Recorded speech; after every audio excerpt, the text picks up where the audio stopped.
When 4 orphans receive golden tickets to go to a chocolate factory, they discover the secret of an evil witch and must destroy her in order to fulfill an ancient prophecy. Today we're going to recap the story of the epic movie, from 2007. In the famous Louvre Museum, a beautiful young woman rushes through the corridors. Her name is Lucy and she has been raised by the museum director as his daughter, but in fact she is one of the orphans in an ancient prophecy. Unfortunately, when the young woman stumbles to the ground from running in heels, she falls next to her adoptive father, who is unconscious. Strangest of all, he is lying in a circle of blood and a pentagram has been drawn on his body.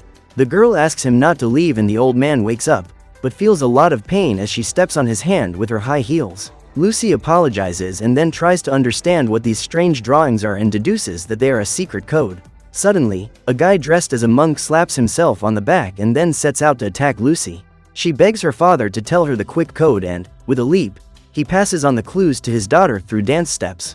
Lucy manages to figure out that each dance step means a letter of the alphabet, but there's no time to lose as the monk approaches. With the end of her father's dance, she finally deciphers the code, which refers to Da Vinci, the great genius who inspired the movie starring Tom Hanks. With this code, Lucy goes to Da Vinci's most famous painting, the Mona Lisa. She uses an ultraviolet lamp on the painting and finds a code in the form of text. The phrase highlights the expression "so lame the hair of Tom," which has 7 words, so Lucy deduces that the answer to the code is the number 7. So, her next step is to activate a candy machine and by typing the 7 button, she gets a Willy Wonka chocolate bar. Inside is a golden ticket inviting her to visit none other than the fantastic chocolate factory. She gets so excited about the gift that she accidentally breaks the heel of her shoe. The young woman bends down to fix it and, ironically enough, it's just as the monk jumps out to attack her. Thanks to this, the man runs into the candy machine, while Lucy leaves the scene safely. With the girl's adventure underway, it's time to introduce the second orphan of the prophecy, Edward, who lives in a Mexican monastery. However, he can't stand living there any longer and refuses to eat his lunch. This makes the monk of the monastery very angry, to the point that he takes off his robes and assumes the form of a wrestler, much like Jack Black in the movie Nacho Libre. But instead of wrestling, he grinds up a bag of nacho-flavored Doritos and throws them at Edward as punishment for not eating his lunch. This is the last straw for the orphan, who decides to leave to become a wrestler. However, the monk calls Sanchito, one of the strongest boys in the monastery, to teach him a lesson in humility. The boy makes an evil face and puts on a professional wrestler's outfit. Edward doesn't take it seriously, but the young man gives him a double slap on the ear, followed by a leg lock on his head, and finally, he throws Edward across the table. At that moment, one of the priests was eating a bar of chocolate, which also contained the golden ticket. But when Sanchito threw Edward, he picked up the note by accident and was then thrown out of the monastery window. The third orphan in the prophecy is Susan, who is on a plane trip to meet her adoptive parents. The stewardess offers her a drink and Susan accepts, only for a huge coral snake to appear inside the cup. To make matters worse, the entire plane is filled with snakes, just like in a movie Snakes on a Plane. They start attacking everyone and panic ensues, until a copy of actor Samuel L. Jackson shows up to save the day. However, instead of eliminating the snakes, the actor just repeats catchphrases. Susan teases him about it and then he saves her, only in an unexpected way, by throwing the girl out of the plane. Luckily, Susan manages to survive by falling on a young girl who was passing by. And the most incredible thing of all is that in the girl's handbag, Susan finds another golden ticket to the chocolate factory. And finally, the last orphan in the story is Peter, a young man who goes to a school for mutants, very similar to the X-Men. In fact, the love of his life is the mutant Mystique, but she's dating a crude copy of Wolverine, who in turn has friends identical to Cyclops, Storm, and Rogue. Wolverine tells Peter to get out of there, but the young man is undeterred. The mutant then activates his adamantium claws, while Peter awakens his power, which turns out to be clucking and spreading his chicken wings. Before the fight starts, a version of Magneto with a magnet in his helmet tells everyone to stop, because he knows Peter is too weak to fight them. The young man is offended by this, and to make matters worse, Magneto uses his powers to slam the locker door in Peter's face, just to provoke him. Fortunately, another Willy Wonka chocolate bar comes out of the locker, and thanks to that, all the orphans have their golden tickets. Hours later, the 4 arrive at the gates and meet Willy Wonka, who invites them to his factory. There, Edward is the first to get excited about the place and sets off to try the chocolate fountain. However, Willy warns him that it was actually sewage. After this unpleasant experience, Wonka gathers everyone together and tells them that there is one ingredient missing from his recipes: human parts. That's the reason the orphans received the golden tickets, information that sends them into a panic. They try to run away, but it's no use, as Wonka and his Oompa Loompas manage to take pieces of their bodies and brand them with their initials using a hot iron. Minutes later, the orphans are taken to Wonka's house and held captive in one of the bedrooms. They start arguing and fighting with each other, until Wonka's voice is heard from afar. Desperate, they try to hide in the bedroom, but Lucy goes out the door and explores the house. In one of the rooms, she finds a beautiful wooden closet, but when she opens it, she is crushed by various objects and debris falling from the door. Even so, she decides to hide inside this closet, only to see several tree branches in addition to fur coats. After struggling through, Lucy magically ends up in a snow-covered forest, where she meets a faun called Tumnus. He tells her that she is in the kingdom of Narnia, or rather Narnia, and invites her to his house. When she gets there, instead of a hut in the woods, she finds a luxurious house, worthy of a famous rapper. Despite all the comforts, Lucy decides to leave because she needs to help her siblings escape from Wonka. The faun doesn't like the idea at first, but soon lets her go and even gives her a camera and asks her to use it. On leaving the house and looking through the machine's viewfinder, Lucy's identity is picked up by an optical reader and a recording begins to play. In it, Tumnus says that the girl is in danger because in Narnia, there is a villain called the White Witch. The witch rules the kingdom and orders everyone to take the humans to her, as she intends to use them to create a weapon of mass destruction. Tumnus then asks Lucy to flee as soon as possible and, just like in the Mission Impossible movies, the machine's message will self-destruct. However, instead of taking 5 seconds like in the movies, the machine destroys itself in just one and the explosion throws Lucy far away. Back at Wonka's house, Edward also finds the closet and manages to enter Narnia. In the middle of the forest, he is greeted by the White Witch, who, to his surprise, is a beautiful woman. She was joined by her assistant, a grumpy dwarf who, when he saw Edward, punched him to make him kneel down. The queen then goes to the young man and, realizing that he is in love with her, makes him an offer he can't refuse. If Edward brings the other orphans, he will be king and rule alongside her in her castle. The dwarf tries to warn the witch that he is one of the orphans of the prophecy, but she chases him away with her magic spear so that he doesn't interfere with her plans. Without thinking twice, Edward accepts the offer and sets off in search of the other orphans. However, the search soon ends when the three of them gather in front of the entrance to the closet. He tries to convince the others to go to the White Witch, but Lucy warns them that they must flee Narnia as soon as possible. None of them believe her, but Lucy takes them to Mr. Tumnus' house to show them the truth. When they get there, the place is completely destroyed. Lucy is worried about her faun friend, but before she can look for him, a talking beaver appears in front of the group. Lucy is startled and kicks the animal, which flies through the window of the house. However, he's not hurt and introduces himself as Harry Castor and tells the group that they need to find Aslo, the king of Narnia, if they want to save Tumnus. In addition, the beaver explains that the 4 orphans were predestined in an ancient prophecy and that only they can fight the witch and save Narnia. To prove his point, he shows the painting of the Last Supper, where the 4 orphans are present, along with Jesus and the apostles. Lucy doesn't understand how this relates to the prophecy and suspects that there is a code hidden in the painting.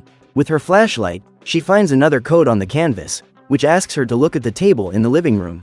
In doing so, she finds a cryptex, a type of puzzle very reminiscent of the ones Tom Hanks solved in the Da Vinci Code. After a few attempts, Lucy solves the puzzle and opens the cryptex, which contains the birth certificates of the 4 orphans. With these documents, the 4 discover that they are siblings and that they were separated by the White Witch in childhood to prevent the prophecy. This gives them all the motivation they need to thwart the villain's plans, but Lucy realizes that Edward is not with them. Without them noticing, Edward went to the White Witch's castle to declare his true feelings. However, the villain will only fulfill her part of the bargain if he brings his siblings together. Hurt by this, Edward refuses to help her, but the witch uses yet another infallible technique of conquest and the man gives up the location of his brothers.